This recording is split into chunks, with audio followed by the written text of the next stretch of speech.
Oh my goodness, you guys, we've literally had the most stressful 2 hours of my whole life. Literally, almost of my whole life. So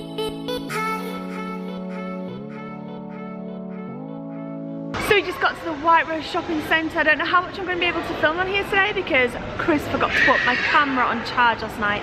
My nana's just gone to get herself a scooter and we're about to have a little look around. New look. Jump down, Nana, watch it, watch it. We go Primark. Yay. Jason's like, I really don't care right now, Mum. Really don't care. Because me and Jace have a date with a very special little lady. Little old lady. I'm going up to see my Nana today. It's so cute because I know lots of you guys who've been watching our channel for a while already know this, but she didn't really get out of the house, bless her, since my granddad died. And my granddad was like, he was the only one that could drive, so he took her everywhere. And then oh no! Obviously, and then when he passed away, she was kind of left with no one. And so the only time she gets out is when I come up and take her out. Jace is so tired today. He's literally so tired. But she loves it when I go up. She just rang me and she's like, Sarah, are you coming up today? I thought it was today. I was like, yeah, I'm still coming up, but I had to go up to my office first and post off some packages. And she goes, okay, but you definitely come in. Let's go have some fun. So cute. I absolutely love her to bits. Nana's laughing her head off. She's found. That's so cute. Isn't it? It's lovely. Little rabbit on a scooter. I like seeing on carrot. I just arrived at my Nana's. She's just getting her coat on. In his car, we've been up and out bright and early this morning. I've just taken the short drive through Leeds city centre up to my little Nana's. I haven't seen her, bless her heart, since before Christmas. Oh my goodness, you guys, we've literally had the most stressful 2 hours of my whole life. Literally, almost of my whole life. So I'm going to try and explain this really quickly because I don't want it to come across as really long and drony, but basically my Nana went missing. So my Nana's got a lot of health issues. I'm not going to go into that on here because it's not the place to do so. But she's got a lot of health issues and she doesn't go out unless it's with me, my sister, or one of my cousins. And so the only time she gets out is when I come up and take her out. And she doesn't go out unless it's with me, my sister, or one of my cousins. And they're literally the only people that take her out. Like, she goes out with us or no one. So she can't walk very far. I know you guys have seen her on the vlogs a few times. She can't walk because of her mobility, so she uses a scooter. She's also got her own scooter at home and she doesn't go out without that unless she's with me, my sister, or my cousin. She does go to the shop herself on that scooter, but basically my sister rang me and said, when did you last speak to Nana? No one's heard from her since Wednesday. Her phone's turned off, which is very unlike her, and her door's locked at home. All the lights are turned off, but her scooter's there. So my cousin's not seen her or heard from her since Wednesday, neither have I, and I haven't. I did speak to her on Wednesday.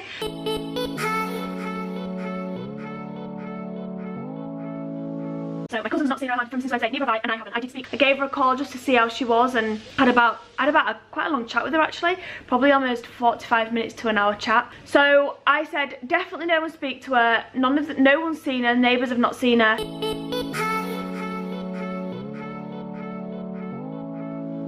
So what should we do? And I was like, I'll ring the police right now because I know how stretched the police are, but they couldn't gain entry to the house and it made no sense as to where my Nana was. No sense whatsoever. So I called the police and they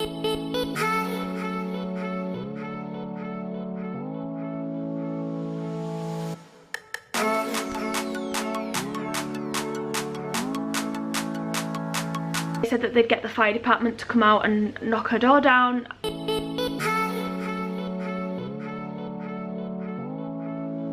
And like, I've never felt fear like that since my mum passed away.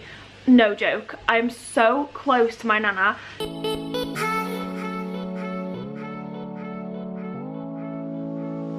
I grew up with her.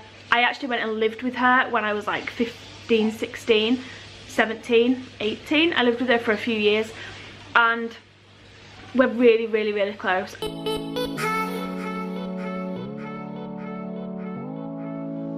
And I was absolutely terrified that she'd, I don't know, had a heart attack or one of her existing health conditions had gone wrong or something, I don't know. And she was in the house, like, I don't even want to say it because it's just terrifying me. So they went, and I was literally had the phone in my hand for half an hour. It took for the fire department to get there, and for them to gain entry they had to cut a massive hole in a door.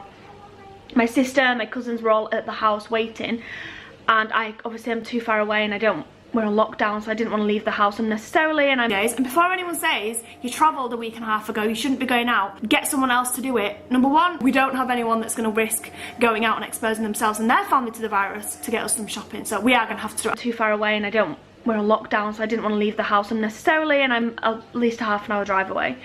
So I was waiting with my hand on my phone, and they've just left the house, the police, the fire department, sorry, and she's not there, so she's not in the house. Oh, you've no idea about the fear that was running through my body when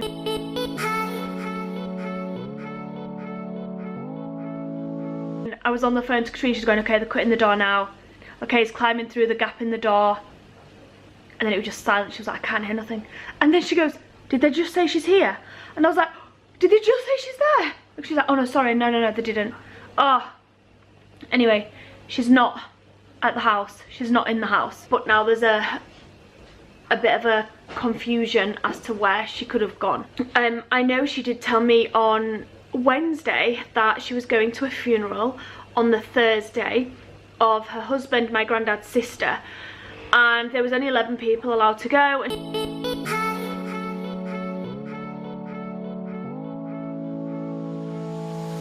She was thankfully invited to go, even though she wasn't very close to her, and in fact hasn't seen that side of the family for about 15 years.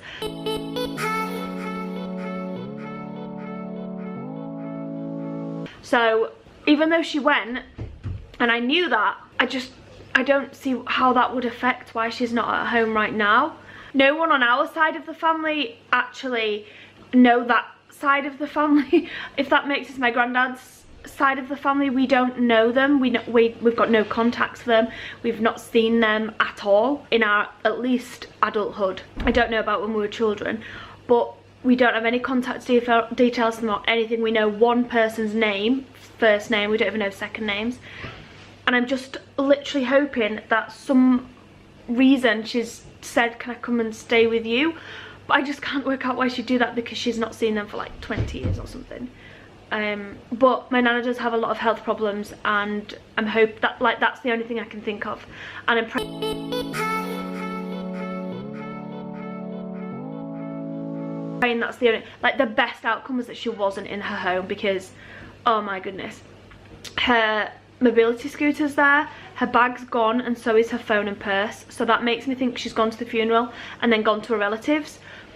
But she'll be getting a stern word, because everyone's going out of their minds right now. She's not let anyone know anything, and oh my gosh, I'm trying to stay positive and think she's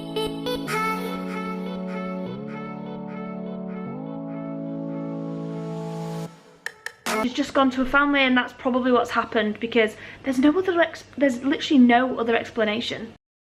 About 45 minutes of worrying has passed, and we've managed to locate my nana. She's safe, she's well, and it turns out that she did in fact go and stay with some family member that was at the funeral.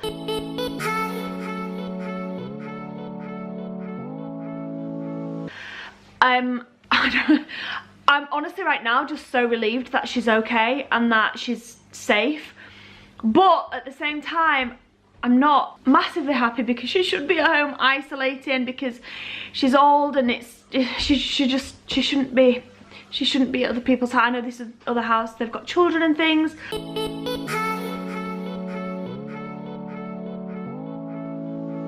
I'm really grateful that they're looking after her, but I just wish she were in her home, in her safe place, but that's not gonna happen, bless her. She's not gonna go back there. I'm also not looking forward to the fact that she's gonna find out that her door's been broke down. She's not got a door anymore. The bottom of the door's been cut off. They are, I think cousin's waiting there until someone gets there to board that up for her, and the person whose house she's at, they went to her house and picked up her phone charger and took that back to her, so she'll get a phone. I'm gonna ring her in the next half an hour and tell her she can't do this again.